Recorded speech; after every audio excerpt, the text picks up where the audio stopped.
छाया होती है घर के, जिस नारी के ऊपर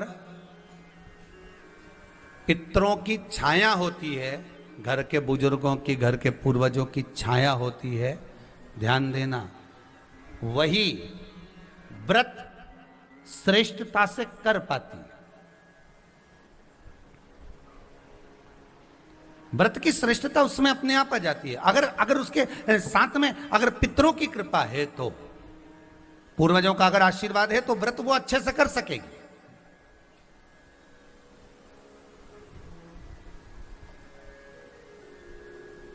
और सहज भाषा में समझ लीजिए, बहुत अच्छे से समझना इस बात को, कि मान लो, एक सरल भाषा में आप और अच्छे से समझिए उसको, बहुत अच्छे से,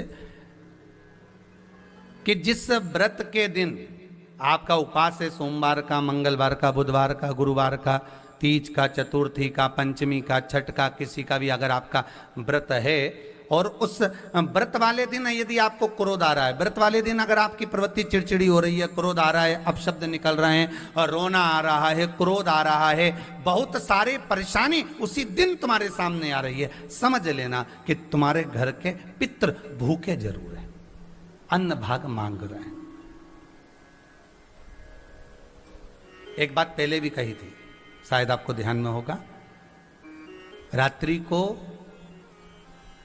सोने के बाद, विश्राम के बाद, एक बार कहा था, आप लोगों को याद होगा, कि सोने के बाद में 2 घंटे के अंदर अगर आपकी नींद खुलती है, और खुलने के बाद यदि आपको भूख लग रही है, प्यास लग रही है, तो समझ लेना कि आपके पितर, आपके पूर्वज भूखे हैं, अन्न का भाग मांग रहे हैं, पानी पीने को मांग रहे हैं।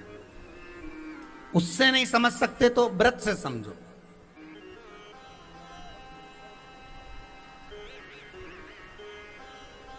व्रत से समझ लो। मान लो आपने व्रत किया और आपकी प्रवृत्ति चिड़चिड़ हो रही है, क्रोध आ रहा है, अपशब्द निकल रहे हैं, ताने निकल रहे हैं, या कोई कुछ कहकर चले गया, और आपकी आंखों में अश्रु भर रहे हैं, आपकी आंखों में आंसू आ रहे हैं, तो वो श्रेष्ठ व्रत नहीं हो सकता, उसमें दुख है।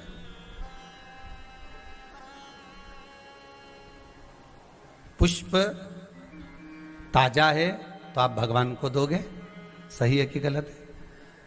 केला अच्छा है तो भगवान को दोगे, वो काला पड़ गया तो तुम भगवान को दोगे क्या?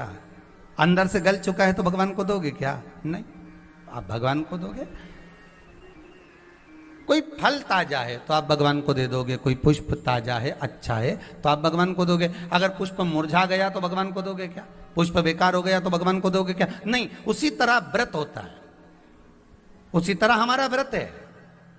जिस व्रत में हमको क्रोध आ रहा है, जिस व्रत में हम चिड़चिड़े हो रहे हैं, जिस व्रत में हम अपशब्द कर रहे हैं, जिस व्रत में हमको रोना आ रहा है, जिस व्रत में हम किसी की बात का ठेस हमको पहुंच रहा है और हम क्रोधित हो गए, हम रो दिए, हम चिड़चिड़ हो गए, समझ लेना वो फूल मुरझा चुका है, वो व्रत तुम्हारा बेकार हो चुका है, उसको भगवान स्वीकार नहीं करेगा।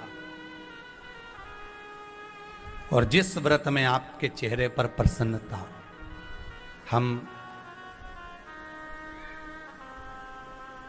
इस व्यासपीठ से कहना चाहेंगे कि जितने भी यजमान यहाँ कथा करवाने आते हैं, जितने भी यजमान यहाँ पहुँचते हैं या ऑनलाइन वहीं से बैठकर पूजन कर कर कथा करवाते हैं, हम उनको भी कहते हैं कि 7 दिन की आपकी शिव महापुराण की कथा है, 5 दिन की आपकी शिव महापुराण की कथा है, 9 दिन की आपकी शिव महापुराण की कथा है। शंकर की कथा, चाहे भागवत कथा हो, चाहे रामायण कथा हो, रामचरितमानस हो, चाहे गीता हो, जिस पुराण को आप बचवा रहे हो, जिस पुराण को आप करवा रहे हो, जो करवाने वाला होता है उसके चेहरे पर स्माइल होना चाहिए, प्रसन्नता होना चाहिए।